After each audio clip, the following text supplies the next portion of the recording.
What is up, everybody? Happy Tuesday, and welcome back to Energy Shift with Erin. I'm Erin, and I apologize if there's some background noise. I have got some construction going on right next door, so if you can hear that, I'm sorry. Hopefully, you can't.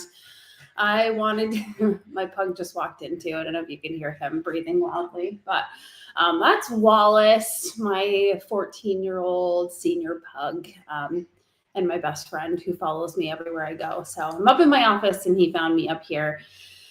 Anyway, this is your Tuesday wellness check-in. It is the week before Christmas and stress is high.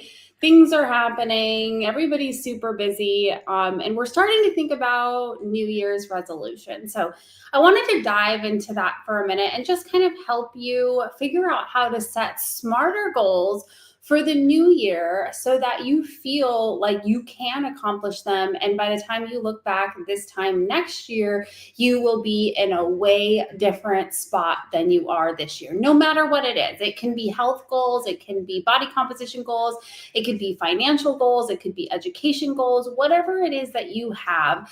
The important thing to understand is that one, we have this thing within us that's called negativity bias, and it starts around 1 year of age.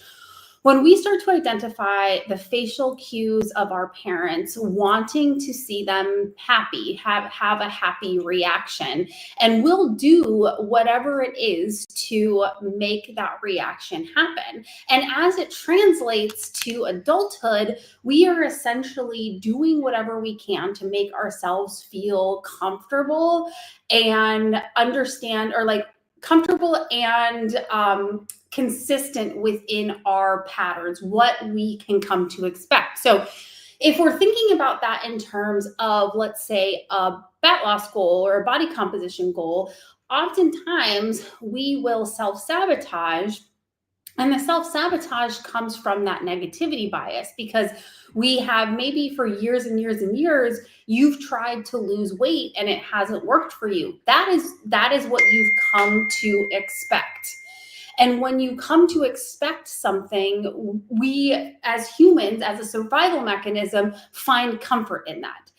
The thing that is in direct conflict with what we actually want, which is fat loss or body composition change. So the solution to that is to recognize the negativity bias. So again, let's take fat loss off the table. Let's talk about financial goals. Maybe every time you kind of get ahead in your career, you like overspend. You put too much on a credit card, and then you are paying off debt. You feel like you can never get ahead.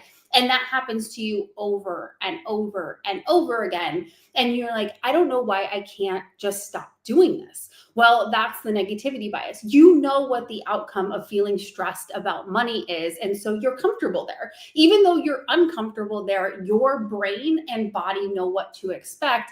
And whereas if you were not overspending, you're putting that money into savings or just living within the means that you have, you are then doing something that's going to feel uncomfortable for you. Like you get a little ahead, you overspend. You get a little ahead, you overspend. That is the behavioral pattern that you have become accustomed to and are used to. Same thing happens with our health goals. We find comfort in food. We find comfort in relaxation or not moving enough. And if we are faced with the challenge of maybe getting a gym membership, that feels super uncomfortable, even though that's directly related to what we want. I want more muscle. I want less body fat. I want more energy. I want to sleep better. Okay, I have to go exercise and I have to eat better, right? Well, our brains are saying, no, that's scary. Going to the gym is scary. Something bad's going to happen, even though like nothing bad is going to happen. We know that in our heart of hearts, but that survival mechanism, that negativity bias is just going to keep perpetuating that same narrative. So now that you're aware of that, it's time to start breaking up with those patterns. And the way that we do that is by slow and steady behavioral change. So I don't like the term resolution. I do think the new year is a really good opportunity to refresh and set yourself up for leveling up year to year. That's always my goal. I want to be a better version of myself every single year, whether that is financially, whether that is in my fitness and wellness, whether that is my education. And so I always have a goal every single year to complete something in that regard. Or, I'm going to keep trying to lift heavier and build more muscle. I'm going to improve my nutrition a little bit more. Well, if you're just getting started, a lot of times what happens is we want to jump straight to it. Like, let's say you have a goal of losing 25 pounds this year, and that's the only thing you have in mind. First, we have to understand that a number goal is probably never going to get you to the place that you want to be. We need to set realistic outcome goals for ourselves. So there's nothing wrong with wanting to lose 25 pounds. And for a lot of people, that's a very reasonable amount of weight to lose. But what we actually need to do is understand the identity and the habits of a person that is 25 pounds lighter than you are right now. That is what you need to be every single day until you get there. It isn't, I need to lose 25 pounds. I need to become the person that's 25 pounds lighter. Does that person walk more? Does that person eat more protein? Does that person drink more water? Is that person in the gym more? Is that person hiring a coach? What is that person doing to get there, becoming that? And then you're taking small, tangible steps to achieve that goal. So you're becoming that individual. It's not, I'm going to overhaul everything. Let's say you need to change your nutrition. You haven't really been working out. You could get more steps during the day, and you're drinking more soda than water. We got to fix one thing at a time. Okay. So for January, the thing that you're going to do is pick the path of least resistance. Maybe that is eating more protein and getting more steps. Cool. We're going to do those two things until they feel comfortable, until the negativity bias, until that pushback stops, until you can start to identify with somebody who eats more protein and gets more steps. Once you have that, you're going to see some results. You're going to feel some progress. Your pants fit a little bit looser. Then maybe you look into gym memberships and you find one that works for you, and you start going to the gym 2 times a week. So now in February, you're getting more steps, you're eating more protein, and you're going to the gym 2 times a week. That is the person that you are now. You have become this person, not I'm going to try to shoot for all of this in the first 2 weeks of the year, get burnt out by the 3rd week of the year. Because did you know that usually with resolutions, they say that right around January 15th is when those things fall off. So we have about 15 days into the new year when people fall off. And that is just because we try to do too much. That's like me saying, okay, well, I would like to save $10,000 this year. I want to save $10,000. Well, for me, if I'm trying to make $10,000 in the first 2 weeks of the year, sure as heck, I'm going to burn myself out. I'm going to be disappointed because I probably won't make $10,000 in the first 2 weeks of the year. Maybe, you never know, but either way, the possibility is just not there. But I can set myself up to have a new system for talking to more clients. I can raise my rates to reflect more education that I got this last year. And this is the thing about setting yourself up every single year that's going to be such a game changer for you. So for me, I'm finishing up a functional nutrition certification, which will allow me to help my clients with targeted lab work, hormonal identification, gut health stuff. And so with that, I'm going to be able to raise my rates. Now, if I was doing the same thing I did last year, maybe I could still raise my rates a bit, but this is offering more to my clients and my potential clients. So I feel really good about charging more for that service. And so I set future Erin up for success in 2026 by what I did in 2025. And you can become this individual too. I wanted to be a coach and a wellness practitioner that charged a little bit more. I knew that with my current education, I was doing really, really well. And I am I have great clients and they're happy to pay me my rate, but I wanted to level up in my education. I wanted to level up in my business, and I wanted to level up in what I was able to offer my clients. So right now I'm not doing that. I'm, a couple $1,000s down from the class that I was taking, but it's all a means to an end. So if we're looking at the investment versus what the outcome is, and we have to start thinking about our future self too. So that's where hiring a coach, hiring a therapist, hiring a business mentor, all of those things can be really beneficial for you too.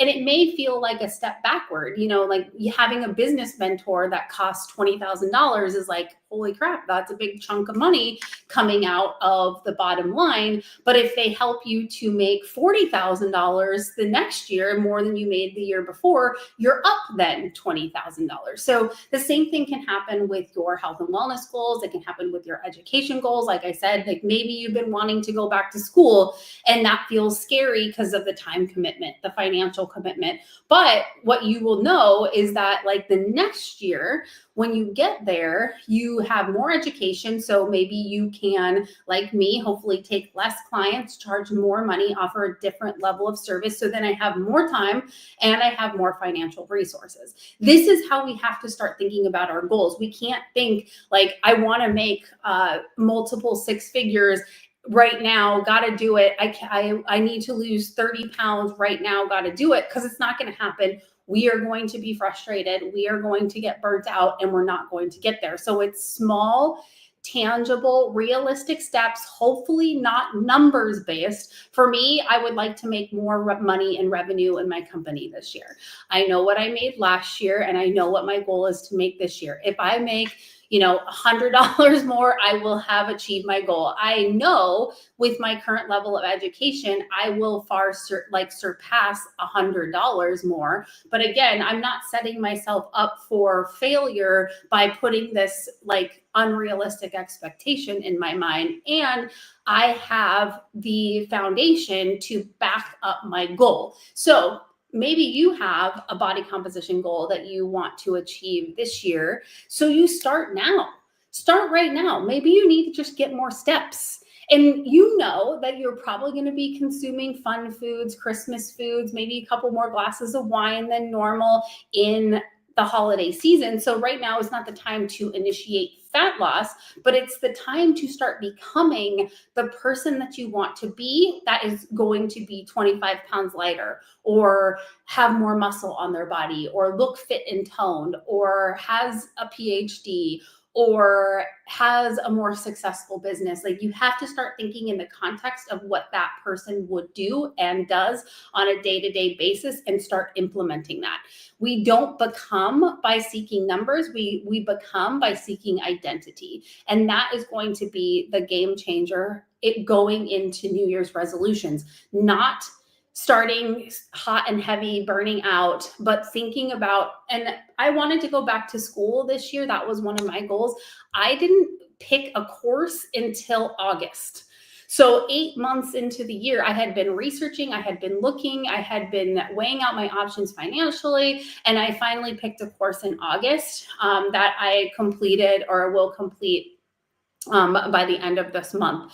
So I did it, but that isn't necessarily that it happened all in January. And I know that if I would have tried to start that in January, it would have been too much for me. I had a lot of other things going on. I needed to actually understand what I wanted to do. I needed to do the research. I needed to take my time. And this could be you too. Now, if it's health or body related, no, you don't have to wait 8 months. You don't have to do research. You know what you need to do, but you may need to start smaller. Identify your food issues. Identify where you may be lacking, where you may be skipping meals. Are you eating enough fiber? Are you cooking enough at home? Are you over relying on meals out? Are you over relying on processed foods? Those kinds of things. Those small changes incrementally over time are going to help you become the person that eats better, that moves more, that sleeps better, that has more energy, or has more money, or has a more successful business, or has the next level of education. That is how that gets done. You have to override the negativity bias, and you have to start identifying. And what I would say is write it down. Think about it. Find somebody who has what you have. Maybe it's the education you want. What did they do? How much time did it take? What was the commitment for them? What was the stress level like for them? Find someone who's lost weight in the amount or significant that you want. I've lost 40 pounds and kept it off. Reach out to me if that's something you want to do. Find out what the habits are of the people that are doing the thing that you want, so that one, you get there, but two, you keep it. Because that's the thing too, is like we talked about the financial thing in the beginning. You could make more money, then you overspend, then you make more money, you overspend. Who is the person that has financial resources, feels financially comfortable, and keeps it? Doesn't overspend. What do? How do they invest their money? How do they make sure that they are treating themselves? Like I'm not somebody who is, I'm not frugal at all. I'll tell you. And I do have financial goals this year too. So this is something that I'm going to be looking into. Is like, I've already started some investment accounts this year, and nothing is huge, nothing is significant, but it's all moving forward in the right direction. And hopefully by the end of the year, everything will be up, and I will have more resources to put into those investment accounts. And instead of overspending, they're going to investments. And that's how I'm thinking of my goals going into 2026 right now in 2025, and being okay with the fact that they're going to take all year to come to fruition. So if you have any questions on this, if you want to chat about it, if you have body composition goals, if you have hormonal goals, whatever, that is my wheelhouse. That is my forte. And I'd be happy to walk you through it, talk you through it in DMs. Finances, not so much. I'm happy to share my goals with you. And education, again, I only know what I know, but I'm happy to talk through that as well. So hopefully this was helpful. Hope you all have a very Merry Christmas and Happy New Year if I don't see you next week. And we will talk soon. Struggling to feel your best? When energy is low and nothing seems to work, it's time for a new approach. Here's someone who guides real people to real, lasting wellness. Meet Erin McDonald, certified master health coach, nutrition coach, and NASM personal trainer. Helping you create simple, lasting routines that support a healthier, more energized you. Feel better, move better, live better. Because health isn't just a goal, it's a lifestyle you deserve. Take the first step toward feeling your best. Your future self will thank you. Connect with Erin today.